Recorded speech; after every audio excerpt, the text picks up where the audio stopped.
When I was 15, I started to get that itch that many teenagers get. That itch to rebel, to make my mark on the world and reject society. While most of my peers would go out partying, drinking, or ideally letting their emotions out through healthy outlets, that wasn't really my thing. I wanted to vandalize public property. So I went out and bought some spray paint. Now, I wasn't gonna go to someone's home or business and splatter some garbage all over it for the sake of anarchy. Honestly, I was mostly in it for the expression and admiration for graffiti as an art form. But, still illegal.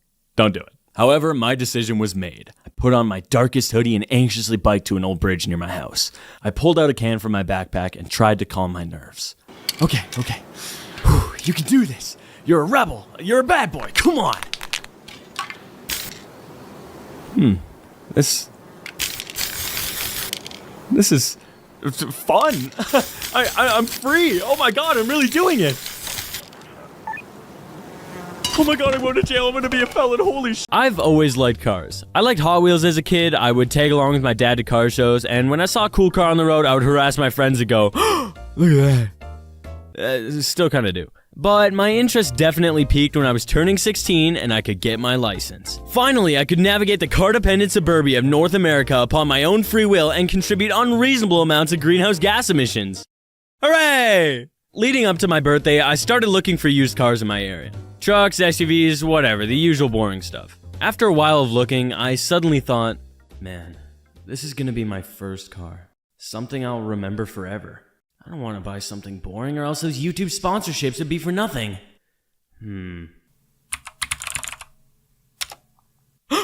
These cars were sick as hell!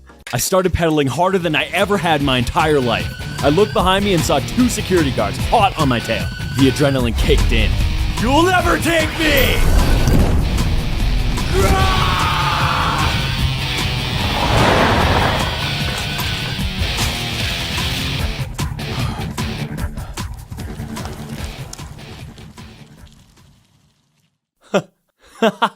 Idiots. They should have never tried to mess with me.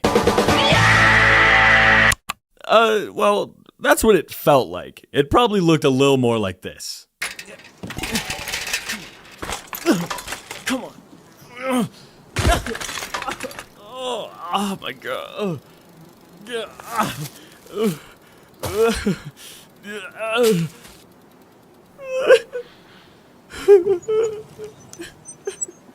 You think we should just leave him?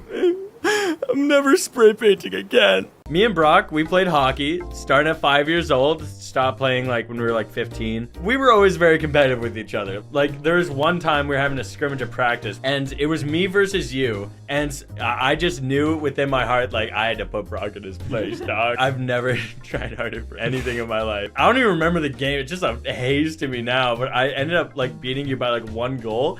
And then I just passed out on the ice. And the coach came over. He was like, "Are you okay?" And I was like, I just remember you were kind of a goon, buddy. There wasn't really anybody else on our team that would like hurt people. And Brody was that guy. Like somebody hit our goalie and Brody just like punched him in the face. I don't know. It sounds bad. And these are like 10-year-old kids, man. A quick PSA for anyone entering a relationship for the first time. There are unspoken rules as a partner that you must abide by.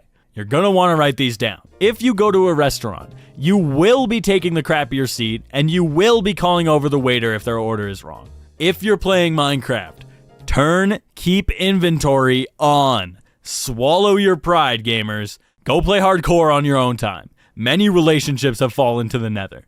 If they ask you to do something when you're free, they're asking you to do it now. If they ask you to do it in a few minutes, they're asking you to do it 10 minutes ago. So get on it. Now, go! If they put down their phone, you put down your phone. It is no longer phone time, apparently. Unless they specifically ask you to, don't try to solve their problems for them. Just listen.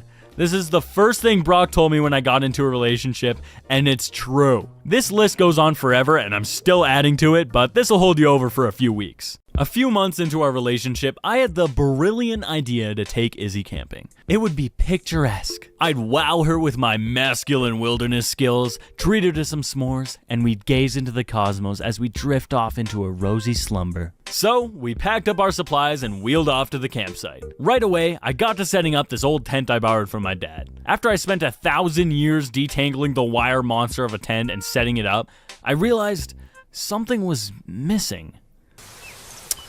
Does that look unstable to you? Might be a little lopsided. Our tent literally started flying away. Apparently, the random tent from my dad's garage didn't have pegs. It was one ugly kite. You'll never take me down. I'm invincible. No, you're not. I can see you. What? You heard me. You're not invincible. I can see you. Alright, I think you have a fundamental misunderstanding of my name.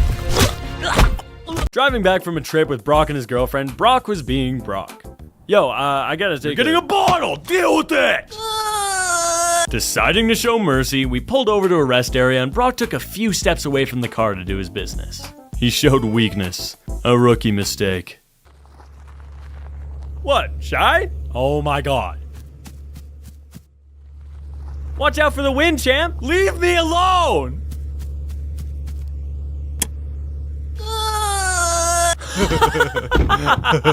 You guys are children.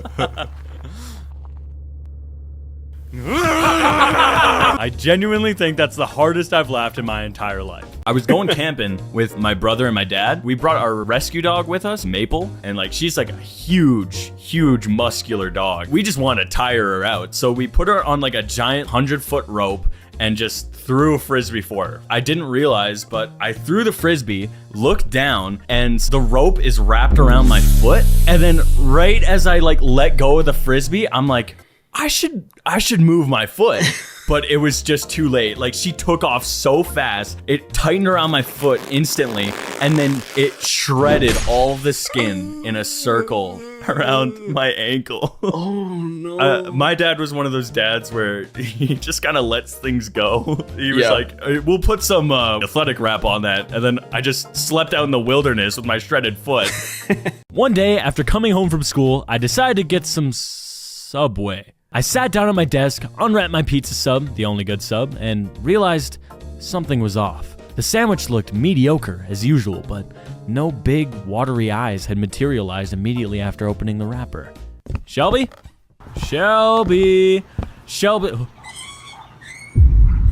Oh no. I ran around my neighborhood as fast as I could, but there was no sign of her. I told every neighbor I came across to keep their eyes out for a black and brown medium-sized dog. Eventually, my sister came over and we drove around frantically. Finally, after countless minutes, we saw a couple walking with Shelby on a leash. Apparently, Shelby had ran around aimlessly, nearly tackled a random old woman with hugs and kisses, until this couple found her and leashed her, trying to find her owner. And when Shelby hopped into our car, there was nothing but complete contentment on her face. Despite nearly dying of a heart attack, it was an awesome day for Shelby.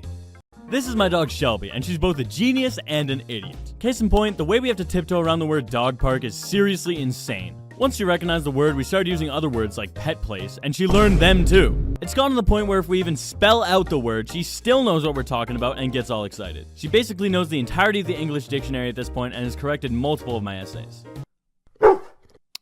Oh yeah. But her intellect backfires. For example, when she sees people walking to and from her room frequently, she realizes that her chances for being pet are increased by triangulating their locations and blocking the path entirely. This inevitably leads to me carrying 1 million groceries to the kitchen in an attempt to do it in one trip. Shelby, you gotta move. The bags, they're digging in my hands. The ice cream's melting. The milk is so cold, please.